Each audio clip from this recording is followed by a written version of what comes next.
Another deadly act is sparking more finger-pointing, despite calls to tone down the political rhetoric in this country. Just moments ago, President Trump blaming a shooting at an ICE office in Dallas on what he calls the radical left. Radical left rhetoric. The radical left is causing the problem. They're out of control. They're saying things, and they're really dumb people. And Vice President J.D. Vance went a step further.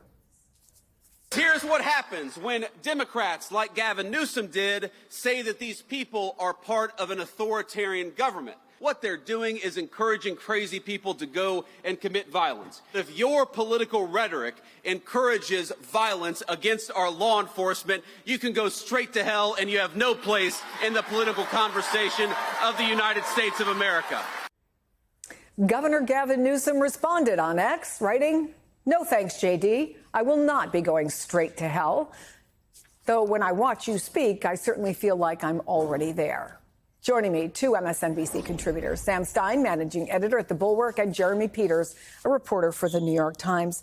Jeremy, when political leaders are filling the dialogue space with the blame game, with finger pointing, where's the room for finding out solutions? And by the way, no one's even talking about the victims in Dallas. Right. And it doesn't appear to me that Trump or many people at the highest levels of the administration are interested in bridging any type of political divide. Whatever he just said in the Oval Office about being the president for all of America, that to me suggests that somebody got in his ear and said, you need to tone this down and stop with the I hate my opponent type of attack that he said, because that's his true character, right? Like this is not somebody who is really magnanimous and interested in political kumbaya. I think the hypocrisy here, though, is kind of the point, right? They want to send the message that no matter what they've said in the past, no matter who might try to show how contradictory their rhetoric on this issue is, they are going to bludgeon their opponents. They are going to make their opponents suffer, whether legally, politically, through the criminal justice system. We're in a place right now where the administration is not interested, no matter what the high-level rhetoric may be coming from some, in really kind of healing. Yeah, and Sam, Jeremy just brought this up, but we all know that Charlie Kirk's widow very movingly forgave the man who murdered her husband, and called for things to sort of quiet down when the president immediately thereafter said, he hated his enemies. The vice president addressed the criticism over those comments. Take a listen. Well, I think the president was joking, and I think it's interesting. If you go back and watch the full speech, what the president was trying to do in his very humorous and very unique way was highlight how hard it is for us to forgive our enemies. He was highlighting that real difficulty. I don't think that he was saying we should hate our enemies. I think what he was saying is Christ's commandment to love our enemies is very tough. So Vance says he was joking, but I also want to point out what the president did at the White House yesterday. Rather than hang a photo of his predecessor, Joe Biden, in a new exhibit that he calls the Presidential Wall of Fame, he put up a picture of an auto pen between two pictures of himself. Where does all this leave voters' hopes for a more, even marginally more functional government? I appreciate the vice president's efforts at trying to spin his boss's comments as just another chapter of humor from Trump. I don't think anyone actually believes that.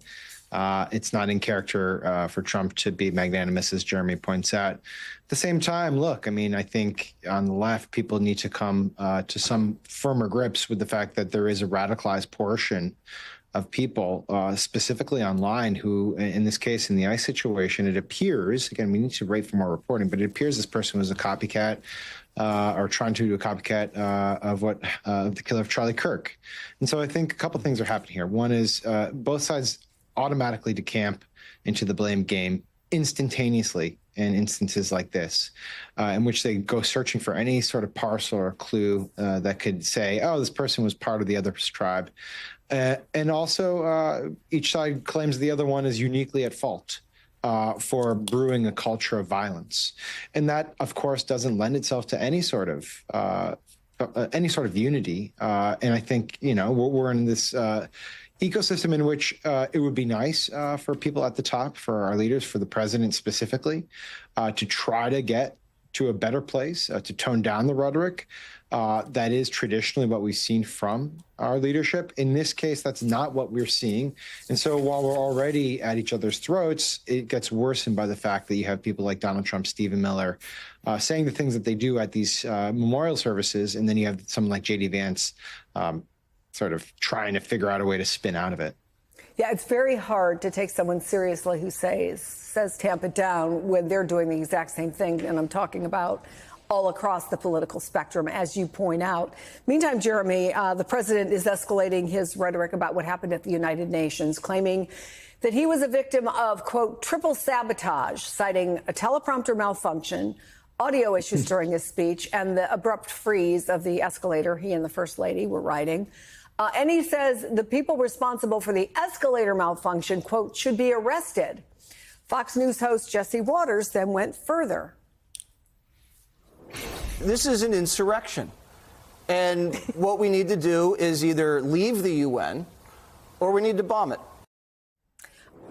Whether Waters was joking or not, how do we take down the temperature? How do we do that? I think it has to start with a recognition of just how pervasive this dehumanizing rhetoric has become in our politics. And the point of portraying your opponent as somehow less than human, as evil, and suggesting that you are somehow on, the righteous side is to justify the unjustifiable, right? Like that's what Trump has been doing. He's been denigrating his opponents as subhuman for the longest time now, and that's only ratcheted up at a time when, as Sam correctly points out, you would expect from our history, leaders have tended to be a lot more magnanimous. And I think what you're seeing here is not an effort to dial down, but to dial up, because that's what the Trump administration needs to do in order to justify its increasingly aggressive tactics, legally and extra legally, in going after everybody from supposed drug smugglers in the Caribbean to political protesters here at home. Jeremy Peters, Sam Stein, to be continued for sure. Thank you both.